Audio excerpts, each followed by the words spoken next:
نحمدہ ونصلی علی رسولہ الکریم۔ میں ایک مثال کے طور پر ایک بات کرتا ہوں، جیسے 2-3 پرچے ہوں یا 4-5 پرچے ہوں، اور اس میں سے جو لازمی پرچے ہوں،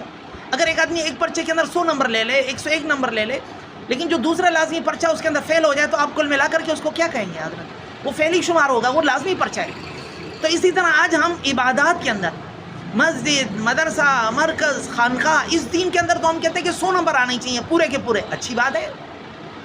لیکن اس کے بعد جو دوسرا پرچہ ہے معاملات کا، معاشرت کا، اخلاقیات کا، اجتماعی جو ہماری زندگی ہے، سیاست ہے، عدالتیں ہیں، تو بھئی یہ چیزیں بھی تو ہیں۔ یہاں ہم کہتے ہیں ضرورت ہی نہیں ہے، اندازہ لگاؤ تو ایسے ہوگا کیا؟ اب میں اس کے بعد یہ عرض کرتا ہوں، مسجد کے مصلی کے اوپر اگر کوئی داڑھی کٹا ہوا یا کوئی جس کو قرآن نہ آتا ہو، حدیث نہ آتی ہو، علم نہ ہو، دیندار نہ ہو، کوئی عام سے عام نمازی بھی اس کو قبول نہیں کرے گا۔ وہ کہے گا یہ کس کو مصلی پر کھڑا کیا، یہ اس لائق ہے، کہ اس قابل ہے کہ ہم اس کے پیچھے نماز نہیں پڑھیں گے؟ اچھی بات ہے، غیرت ہونی چاہیے، لیکن بات یہ ہے کہ یہی امامت کبریٰ، ہمارے ملک کا وزیر اعظم، ہمارے ملک کا صدر،